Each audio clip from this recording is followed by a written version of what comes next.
Hello, and welcome to this edition of Secure Networks, the Endace Packet Forensic Files, with your host, Michael Morris. This episode's very special guest is Caitlin Sarian, CEO of Cybersecurity Girl and former TikTok Global Lead of Cybersecurity Advocacy and Culture. Caitlin, welcome. Tell us a little bit about yourself, and thank you for joining.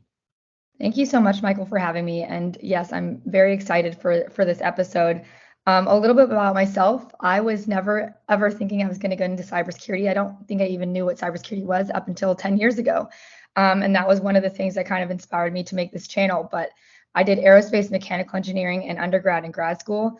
And I kind of just stumbled upon cybersecurity when I was going through job applications. I wanted to be a tech consultant, and someone I was interviewing with had asked me if I ever considered cyber.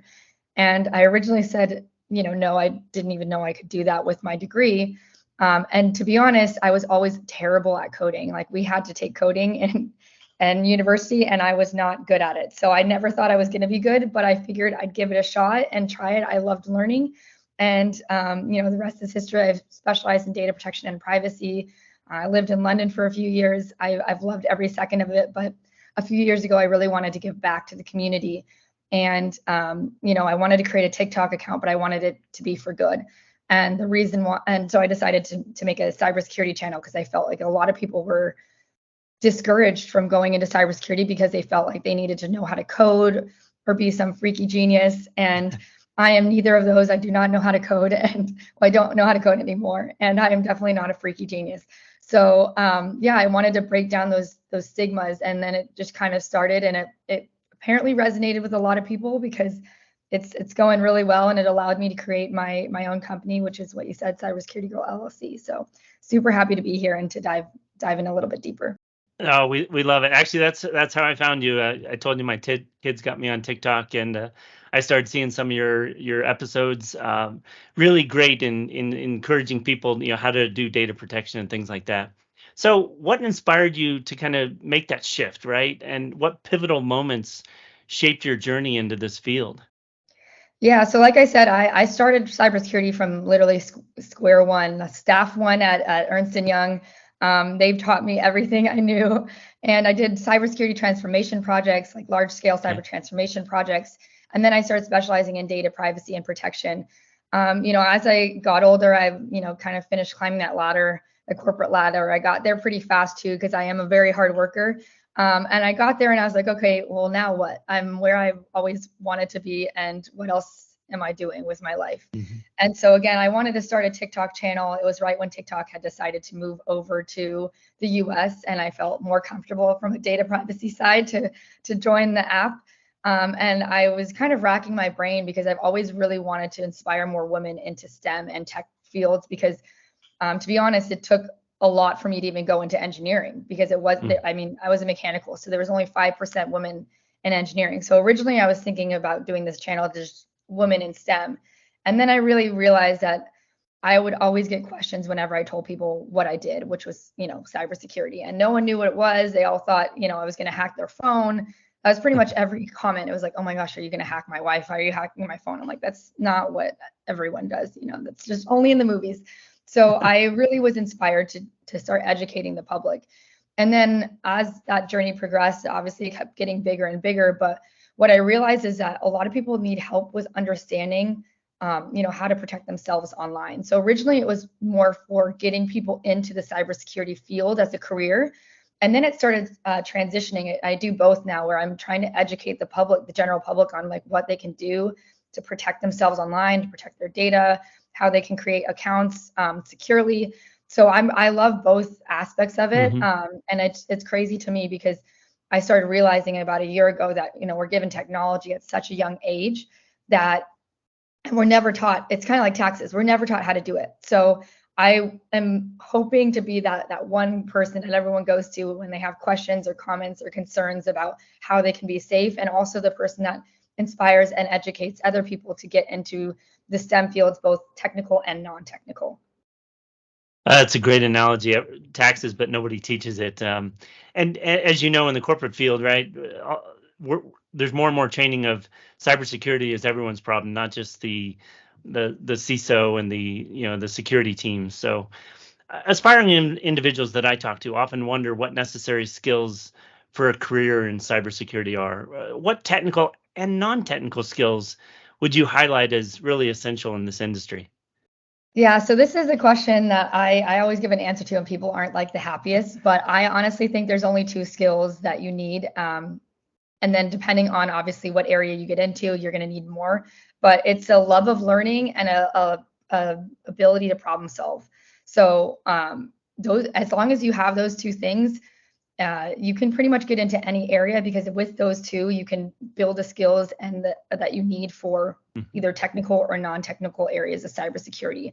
I think that's the issue that I see today, is that everyone thinks cybersecurity is what you see in the news and on television shows, where it's just hackers in a black hoodie hacking into systems, which that is a big part of it. But I honestly think it's 50-50. I think 50% of it is the non-technical route. We're going to need lawyers for privacy. We're going to need psychologists to really get into the hacker's mind. We need a full team, just like we need diversity in the STEM fields, because we have different aspects and like experiences that we bring to the table. We need that in the same way for cybersecurity.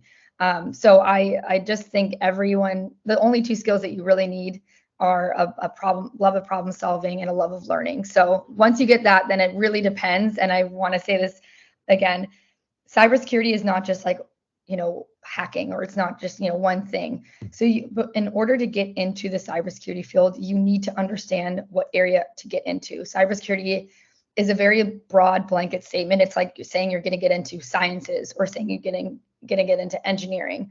But there's so many different areas of science, there's so many different areas of engineering, and they all require different skill sets. And so you can't just jump in saying, hey, I want to be a cybersecurity professional. You have to understand what area that you want to get into, especially nowadays, because you're going to need specific skills for every type of team that you want to get into. No, I think those are great points. I mean, we use the analogy with our business a lot, helping put the puzzle pieces together, right, of different indicators of compromise and potential threats. And so I think that problem solving, you nailed it, is really an important piece. And another example, we often think a lot of, as you know, threats today are social engineering, right, which is again more of the psychology and human side of things. So for somebody thinking of transitioning into cybersecurity from a different background to industry, what would be some advice or thoughts you would give them? Yeah. So the first thing is understand what area you want to get into. So I would take a few like very intro courses. And when you take these intro courses, take them with a grain of salt, because there's so many intro courses that have popped up. I actually have one that I offer that shows like all different areas of cybersecurity, but there are a lot of intro courses that are kind of one-sided. So if you go on my page, I do recommend a few of them, but just make sure that you're kind of getting the whole spectrum of all the different areas of cybersecurity you can get into. And then, take a few more specialized classes in that area. There's so many free courses online, whether that's through LinkedIn Learning, Udemy, Coursera, Cybrary. I think Google has learning classes now. So definitely don't pay for anything until you understand what area you want to get into, just because it's such a hot topic right now, and there's a lot of people taking advantage of that. So I want to make sure that people are not just like signing up to sign up, that they really are being specific in what area they want to get into and the skills that they need for that. So if you're thinking about it, I definitely think take an intro course first, see if anything kind of piques your interest. And also don't come in it just for money. I think there's a few people that do that too, where like, oh my gosh, you get a lot of money. And I think you will always get a lot of money if you're passionate about what you do, no matter what it is. So if you're not passionate about cybersecurity, you're probably not going to do well, because like I said, you need a love of learning in order for you to keep up in the industry. So make sure that you actually are interested in it when you take that intro course, and then figure out what area you want to get into from there. That's some great feedback, and I agree with you. There's a lot of people trying to prey on people and what's needed, and think about it and evaluate it before you look. So we'll definitely have to refer people to your page. So with the rapid evolution of technology, how important is it for continuous learning and staying ahead in the cybersecurity field? And how do you keep up with the latest trends and developments?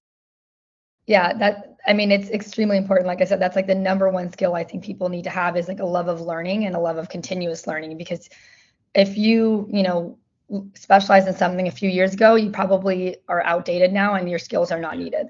And so you have to just constantly grow and evolve. And I actually think that's the biggest selling point of this industry because there's no other industries like that. And so you have to keep learning.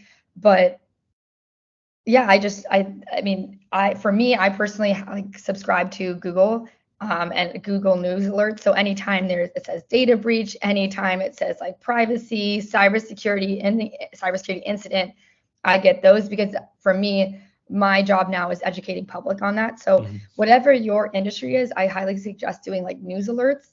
There's also a lot of amazing newsletters that you can sign up for. Whether they're free newsletters or monthly subscriptions, and actually stay tuned because I will be having a monthly newsletter soon.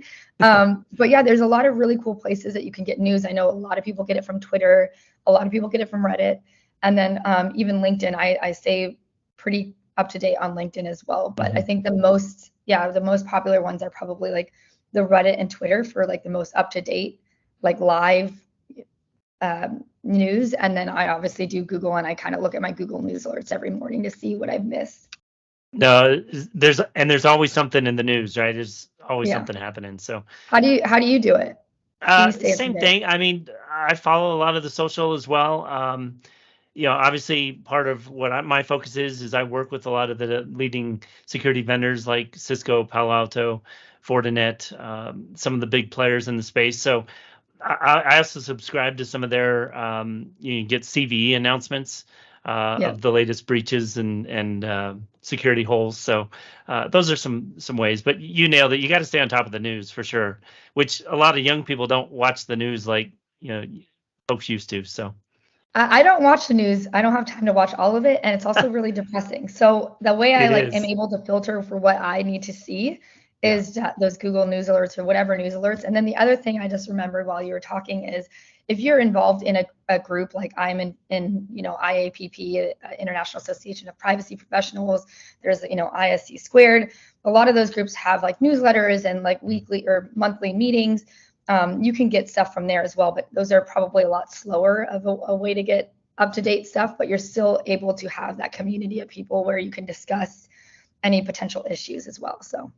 No, well, you jog my memory. One of the forums I'm on LinkedIn is Cybersecurity Forum, and so a lot of industry people talk to that forum as an example. Yep. So, can you shed some light on different paths? I mean, you kind of touched on it earlier within cybersecurity, but there's things called ethical hacking, network security, cybersecurity analysis.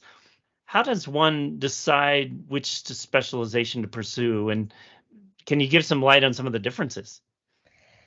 Yeah, so it's super hard. I mean, obviously, I like to say like the coding route's like the more technical route, and there's a lot of like network architecture, security architecture, all that stuff. Access management, which I think is on the verge of the non-technical and technical, in my personal opinion. There's GRC, which is definitely not technical, but you do need to understand skills. Every single area of cybersecurity has its own unique skill set, in my personal opinion. And then also in that, to make it more complicated, every company has a different way of defining the areas of cybersecurity. There's not really a distinct way. I mean, there are some, international standards and national standards, like we have NIST and ISO 2701, but still companies have completely different ways of defining it. So it's pretty hard for me to put exactly the right words, but for me, I define it with two separate things. One's technical and one's non-technical. One is pretty heavily code dependent, like attack and pen testing and all that stuff, which is great. I'm working on also, hopefully in the next couple of months, to build, I'm already starting to build a kind of questionnaire for people to take so they can understand from the skill sets they have and what they want to do, what area of cybersecurity they can get into, because no one really has that right now. But again, it's a little bit difficult because, like I said, everyone has different definitions of cybersecurity areas and then different skill sets. So for example, if you're working at an app startup, you're going to need a different skill set for network security as you would be for if you're working at a large company like Cisco. So, there's so many different ways of slicing and dicing, which makes makes it a little bit more complicated. But that's why I always say, like, try to really understand what you want to specialize in. And I think once you're in my personal opinion, it's a lot easier to move around and learn new skills and transfer and kind of shadow someone else on a different team. You just have to get in, you have to get your foot in the door, and you have to get like that real life experience. And then if you're, do it a year and you're like, this is not what I want to do whatever, you'll have those teams where you can actually see in your company what you want to do. So get your foot in the door and then see where you want to go from there. No, it's great insight, and you're absolutely right. I mean, I just look at my career; it's evolved. I was more in the network operations side when I started. I was in software development, so my background is more coding. But it's evolved, and you can take a lot of different paths and kind of create your own path in some organizations. So, what are some misconceptions or myths about working in cybersecurity that you frequently encounter, and how would you debunk them? Yeah. So one of them is always that you have to know how to code. And I tell this to everyone. Like I said at the beginning, I was terrible at coding. I took 2 semesters and it was the worst class, that and physics, which is weird because I was an engineer. And I have not used code at all. I haven't even analyzed a piece of code since I started my cybersecurity career 10 years ago. So that is number one, and that's one of the reasons why I started this channel, because it's like, no, I don't even do that. Like, it's not even close to what I do. And then the other thing is that you have to be like a freaky genius. And the only reason I also think being smart is kind of like beauty's in the eye of the beholder. Like, I think people are super smart when they're really good at like languages or English, because even though English is my first and only language, I am still terrible at it. So my grammar is not the best. I've learned a lot, but yeah. So I think being smart is, you always want what you can't have. You always see what you don't have as, the epicenter. But like, it's really, you don't need all these crazy skills. You don't need to be some 16-year-old hacking the US government in order for you to get in. A lot of people think that you have to know math, and I wish we had to use math. I loved math. I double majored, and I've never used math at all. So I've lost a lot of my math skills, unfortunately. Yeah, those are like probably the top. Oh, then a university degree. I think this is up for debate. I don't personally, I obviously love my degree, but I have not used any part of it. The only thing that I've learned was the soft skills that I learned from my Right. extracurriculars and my jobs outside of school. I also did aerospace mechanical. So, I mean, I already had a love of problem solving. So I kind of learned how to like Mhm. figure that out. So I guess you could say that, but I don't think right now there's so many free courses. There's so many boot camps. If you know the area that you want to get into, you will be able to find courses and really be specific and mindful of Yeah. when you're studying that and get those specific skills. You also can volunteer. Like, I actually have, unpaid interns that are starting with me that wanted to just learn how to, Mhm. be in cybersecurity, and you can get skills for that and then go off on your merry way and, get a Right. job from there. But you do not, in my personal opinion, and like even with the coding background, you can learn all that online. Yes, it might be a little bit easier, but we've been working a lot with companies that are to try to convince them to stray away from mandating a university degree, especially for cybersecurity. So I don't think that's needed as well. That's another myth in my personal opinion. And I actually know a lot of large companies that don't require that as well. So No, you actually you beat me to it. My question was really around some individuals I talk to are concerned about what necessary educational backgrounds or certifications. And I was going to ask you, what are some of your thoughts on the importance of formal ed versus practical experience versus certifications? Is there some certifications? I mean, like we work with SANS a lot, and I know the mhm. SANS Institute has a number of really good, some short, some a little bit longer certifications. And you get those and you can get in the door in a lot of places. So is there anything that stands out to you that really hits home? Yeah, so a lot of people are like, oh, security plus. And I think that's a great foundation, but now everyone's getting their security to plus. And again, it's not specialized enough. So unless you're trying to be like a cybersecurity analyst, like, it does help and it shows that you do have the foundation.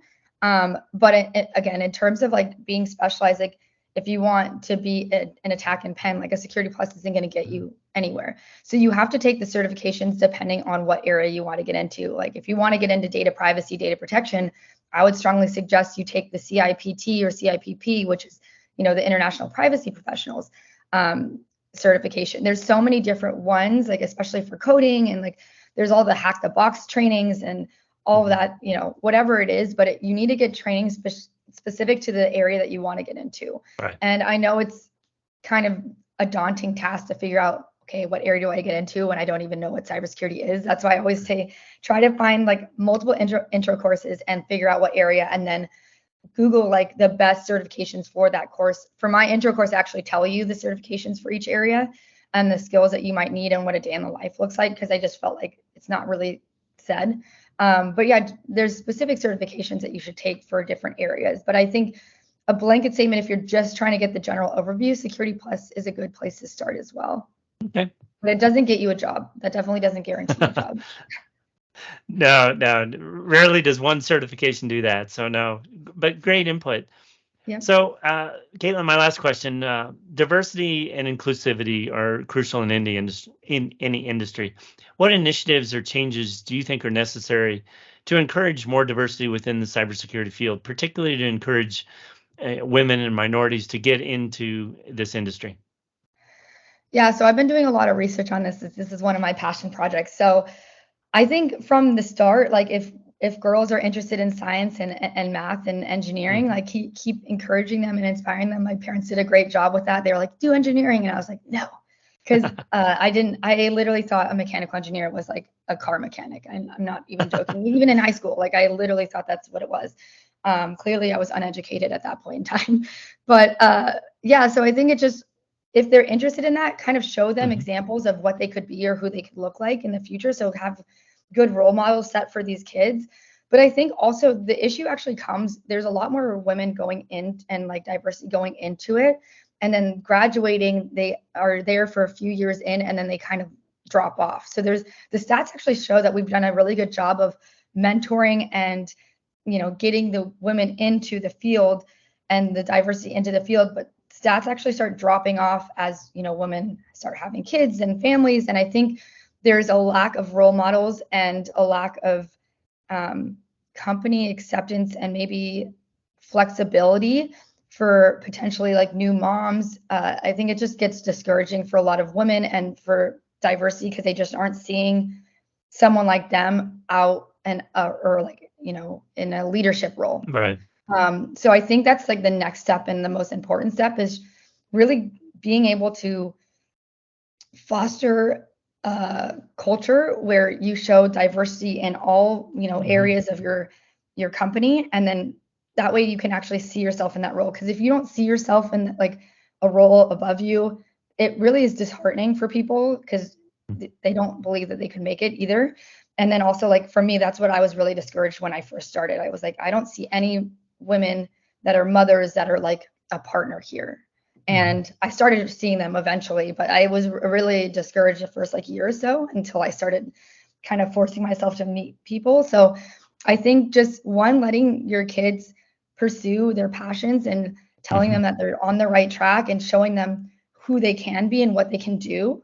I think that's the coolest thing ever. Is like, I had no idea what I could do as an engineer. And it wasn't until I got to college where I was seeing all these opportunities open up. And then from there, as as a corporate company, like really show diversity at all levels and inclusion at all levels. So whether that's having, the small groups of diversity, different mentorship opportunities, just being able to, I think mentorship, that's the other thing, it's the biggest thing. Mentorship is a huge thing as well. So like I have a few mentors, but one is Anne and the other is Danielle, and they're both amazing. And they've really shown me that you can have a family, you can have kids, and you can be successful, and you can, live an amazing life while you're working. So mentorship is also a really big thing. Those are some great answers. And I think, obviously having people like you in your role to really promote it is making a difference as well. So certainly thank you for that. Caitlin, thank you for taking time out of your busy schedule to join us and share your tremendous insights into better secure networks. We'd ask our listeners to tune in next time for another edition of the Endace Packet Forensic Files. For more information about Endace's network packet capture platform and our integrations with our Fusion technology partners, please go to endace.com. And Caitlin, can you give us your page again so that folks can go and get some of your intro security? Yep. Yeah, it's just Cybersecurity Girl, no space on TikTok, and then Cybersecurity_Girl on Instagram. And I'm also on LinkedIn. So if you want to plug my LinkedIn too, and you probably will see all my pages there. But thank you so much for having me, Michael. I really appreciate it. I love talking about stuff like this and hopefully reaching a wider audience as well. So let me know how else we can help. All right. Well, I appreciate you taking the time. Really great job. Thank you. Thank you.